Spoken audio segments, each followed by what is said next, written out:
I'm Jeremy Safran, the inventor of the Unpredictiball.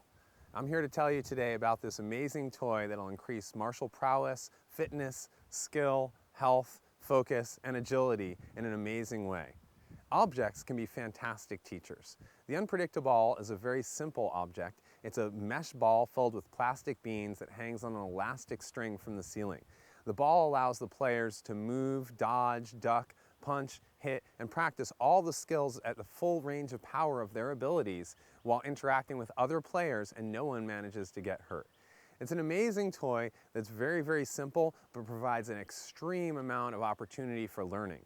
An object is a fantastic way to learn because it'll show you again and again where your empty spots are, where your openings are, where you're not hitting something correctly. And unlike with another person, when we're sparring, people sometimes get injured, but the little ball will not. So we're able to practice as much as we want with all the full force, full contact with this little ball and use all of our skill to try and tag the other players, or even play individually where we just play by ourselves and stand directly under the ball, punching and kicking and hitting the ball in order to dodge it when it comes back, or make sure that we block it when it comes back to avoid getting tagged in our primary attack zones.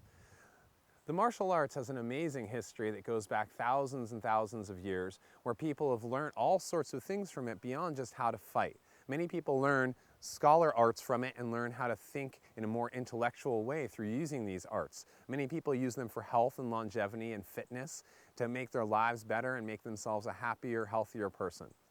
There's a lot of reasons why people will interact with something like the Unpredictiball, not just for martial reasons either. There's a lot of people who can make use of it for things like tennis, golf, lacrosse, baseball, or just about any other game that involves a ball and the ability to hit that ball or throw that ball in some way. The Unpredictiball is quick and easy to set up and maintain. The ball itself has a small piece of elastic attached to the top of it, and at the base of the string is a loop with 3 strands.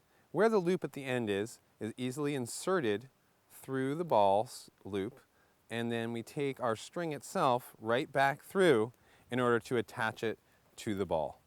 The ball could be tied on, but that makes it much more challenging to remove the string later on. So this is a simple way to attach it. And once we have the ball attached to the string, we actually are just able to hang it from any 10-foot space that we have. So that means a ceiling, a tree branch, a balcony outside your house, or even people will string a rope between 2 trees or 2 places and then hang the ball from the center of it using a knot. Inside the ball, there's a small switch that allows us to turn it on, and so that the colors will light up if we have the light up version. And there's a variety of colors offered: red, blue, orange, yellow, even a color changing and fading model. And beneath that little screw switch are 3 watch batteries that can be removed and easily replaced. Strings are also made available if people need to replace the string for any reason. If it does get caught or tangled with anything, certainly be careful using this toy around cats or pets. Sometimes the animals will get tangled up in it and require a human to untangle them later on. But for the most part, the ball is easy to use if you keep it hung high enough. We usually like to hang it between heart level and navel level, but for kid play, we often will hang it a little bit lower. If you hang it too close to the floor, your animals will interact with it. So basically, the ball itself is easy to set up, easy to replace the string, and a fantastic game to play, and hopefully everyone has hours of enjoyment for this ball for years to come. The Unpredictiball can be played as a one-player game or in a group environment with many players. As a one-player game, there's the opportunity to just stand directly under the ball where it's hanging from the ceiling or a tree or a branch, and attempt to strike, punch, and kick the ball in any way that your skill allows, and avoid getting hit by the ball when it returns. When the ball comes back at you, you either block it or manage to dodge it before you then aggress on it with another strike.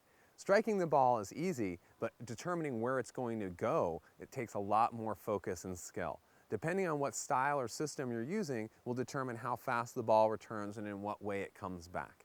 Single-player games, such as the original game we're talking about of dodging the ball or just fighting the ball from standing at the central point, is often where we start, but as we work up to it, we can try all sorts of different things. Try things like punching the ball in one direction as we keep walking that way until the ball is at the furthest reach that we can, and the ball is then avoiding our last strike and missing, we might take a step back and try again, or go back to the center and begin again, striking the ball all the way out to the furthest point from the circle away from the center that we can with the ball.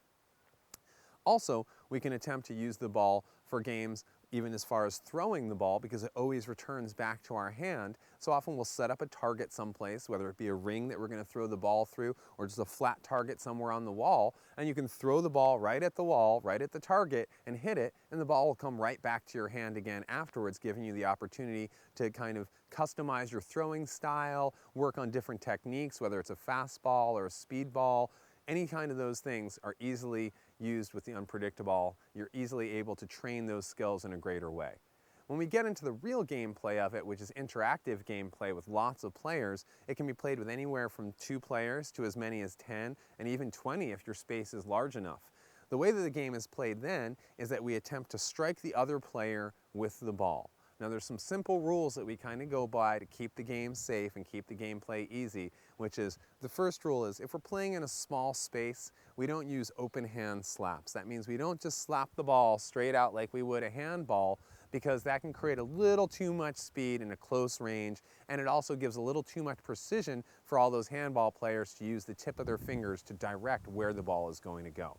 So traditionally, we'll use more hand strikes that involve things like a fist, or a crane's beak, or a tiger's claw, or even things like the mantis hand or the drunken cup. And things like that are used in order to practice those martial systems, often seen in Kung Fu. We also kick the ball using our feet and using our knees and our elbows. So, the first rule of the game, no open hand slaps. The second rule of the game basically tells you where your armor is. Your armor is from your fingertips all the way to your elbows, and from your knees all the way down to your toe. When we're hit on those areas by the ball, it doesn't count. It means we are protected by our armored areas. If we're hit anywhere else, in our face, in our stomach, in our chest, our upper arms, or upper legs, or groin, it means we've been struck by the ball. It's an actual tag. And people usually are polite enough to tell you when they got tagged, but sometimes you gotta watch and make sure you saw where someone got tagged if they didn't let you know or wasn't sure it was an area.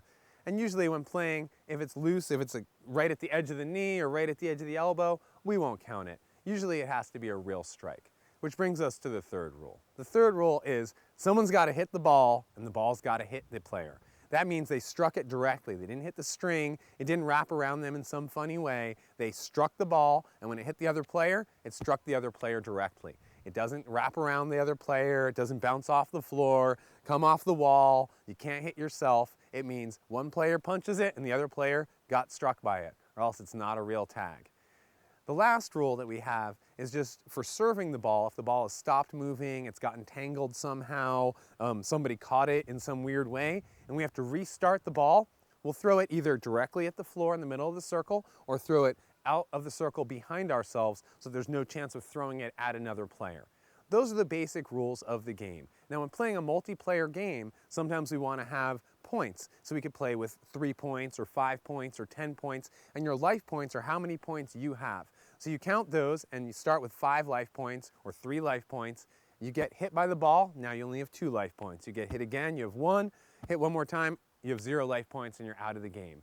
And so it's basic, easy way to play the game with other players is everyone has the same set number of life points. We get to play the game, and as you get tagged out, you're eliminated from gameplay until there's only one person left standing as the champion. That's how we play competition Unpredictiball. The Unpredictiball, available at unpredictiball.com and also on amazon.com. Visit us on Facebook to learn more games and exciting ways to play with the Unpredictiball.